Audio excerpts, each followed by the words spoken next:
Antes da era de ouro dos filmes de super-heróis, nos anos 90 diversos filmes bizarros foram feitos, e que não se baseavam em nada com os quadrinhos. Surpreendentemente, um desses filmes seria o do herói mais famoso do mundo, o Superman. Porém, esse filme sofreu tantas alterações que o personagem se tornaria irreconhecível até mesmo para o maior fã dos quadrinhos. E no vídeo de hoje vamos conhecer mais sobre a história dessa produção, e ver como seria o filme Superman Lives com Nicolas Cage. Após o quarto filme do Superman de Christopher Reeves ter sido um completo fracasso, a franquia entrou em estágio de hibernação por muitos anos. Foi somente em 1993, com o surgimento da série de TV Lois e Clark, juntamente com o sucesso da HQ da morte do Superman, que o herói dava sinais de que poderia voltar a fazer sucesso novamente nos cinemas. É então que a Warner decide colocar no comando o produtor Jon Peters, que havia produzido os filmes do Batman de Tim Burton, para também produzir o novo filme do Superman. Mas guarda esse nome porque ele é fundamental para entender a história maluca que seria esse filme. Logo de início, Jon Peters contrata o roteirista Jonathan Lemke para escrever o roteiro. Só que nessa primeira história, intitulada Superman Reborn, o principal vilão seria o Brainiac, e o herói morreria nos braços de Lois Lane pelo apocalipse. Mas antes de morrer, o Superman iria transferir sua energia vital para engravidá-la, e esse bebê se tornaria adulto em apenas 3 semanas para ser o novo Superman. O quê? Como? Obviamente, a Warner rejeitou essa versão, e chamou o roteirista Gregory Poirier para escrever um novo roteiro. Só que ele apresentou uma versão ainda sombria, que acabou também não agradando a Warner. Você tá demitido. No final, a Warner mudou a direção do projeto, e colocou nas mãos de Kevin Smith para escrever a versão definitiva do roteiro. Logo de cara, Kevin Smith alterou o título para Superman Lives, e decidiu manter o Brainiac como principal vilão, e o Apocalipse como arma secreta para matar o Superman. Mas antes de começar a reescrever todo o roteiro, o produtor Jon Peters tinha algumas exigências peculiares. A primeira era que o Superman não poderia voar, porque o produtor não gostava dos efeitos de voo da época, alegando que parecia muito falso. Em segundo, o Superman não deveria usar um uniforme clássico, só porque ele não gostava da roupa. E por último, o herói teria que lutar contra uma aranha gigante no final do filme. Eu acho que você é um homem declaradamente louco. Depois de muito malabarismo no roteiro para tentar contornar as limitações, Kevin Smith finalmente entregou o roteiro. Mas Peters achou que o filme estava com pouca ação, e pediu para incluir uma cena em que Brainiac vai até a Fortaleza da Solidão no Polo Norte e luta contra guardas do Superman, que seriam 2 ursos polares. Que viagem é essa, véi? Mas a situação ainda piora muito, já que em 1997, os filmes clássicos de Star Wars estavam sendo relançados no cinema, e Jon Peters queria incluir alguns elementos de Star Wars no roteiro de Kevin Smith, como por exemplo, um cachorro que seria de Brainiac, inspirado no Chewbacca, somente com o objetivo de ganhar dinheiro com a venda dos brinquedos. Mas essas ideias horríveis foram descartadas com a chegada de Tim Burton no projeto. Porém, outras ideias péssimas surgiram. Antes de continuar, se você gosta de vídeos como esse, não esquece de deixar o like e se inscrever no canal para ficar por dentro de todo o conteúdo que trago toda semana.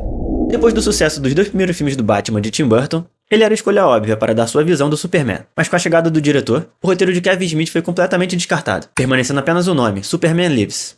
Para substituí-lo, Tim Burton contratou o roteirista Wesley Strick, com quem havia trabalhado em Batman: O Retorno. Mas apesar da troca de roteiristas, as ideias ruins continuaram, já que Burton também não gostava da ideia do Superman voar. Em vez de voar, o Superman teria um automóvel kryptoniano, Devia ter pego um carro mais econômico. além de usar um uniforme biomecânico transparente. Só que embora a escolha de Nicolas Cage fosse meio controversa, foi ele que brigou para manter no filme os elementos clássicos do herói, já que o ator é um grande fã do personagem, tendo inclusive dado o nome de Kal-El ao seu filho. Mas ainda nesse novo roteiro, haviam permanecido os vilões Lex Luthor e Brainiac. Só que Tim Burton pensou em criar uma versão combinada dos dois, que se chamaria Lexiac, e apresentava um design bem parecido com o do Voldemort no primeiro filme de Harry Potter. E apesar de nunca termos visto essa versão no cinema, ela acabou sendo aproveitada no desenho da Liga da Justiça, no episódio que Brainiac ressurge utilizando o corpo de Lex Luthor. Apesar de um roteiro bizarro, outros grandes astros foram considerados para o filme, já que além de Nicolas Cage como Superman, para dar vida ao vilão Brainiac foi considerado o ator Jim Carrey. Vocês me amam de verdade. Porém, a principal escolha do diretor para viver o vilão era o ator Christopher Walken. Nomes como Courtney Cox e Sandra Bullock também foram cogitadas para o papel de Lois Lane. Além disso, Chris Rock chegou a ser confirmado como Jimmy Olsen. Olha só, não é que ele tem borogodó? Ah, essa comé, né? E Kevin Spacey estava em negociações finais para viver Lex Luthor, mas só acabou interpretando o vilão no filme Superman: O Retorno. Porém, mesmo com o projeto em estágio tão avançado de pré-produção, essa ainda não seria a versão definitiva do roteiro. Após diversos fracassos consecutivos de bilheteria da Warner, incluindo Batman e Robin, o estúdio demitiu Wesley Strick e contratou o roteirista Dan Gilroy para reescrever o roteiro de forma que reduzisse o custo de produção, saindo de 190 milhões de dólares para 100 milhões de dólares. Nessa nova versão, Clark Kent teria chegado à sua vida adulta sem saber do seu antepassado kryptoniano. Além disso, Nicolas Cage e Tim Burton pensaram em dar um visual mais esquisitão para o Clark, justamente para ajudar ainda mais no disfarce do herói. Mas além dessa escolha polêmica e visando a redução do orçamento desse novo roteiro, a história teria grande foco na relação entre Lois e Superman, e o medo do que sua herança alienígena poderia causar no relacionamento deles. Mas aqui nós não veríamos grandes batalhas épicas entre criaturas poderosas.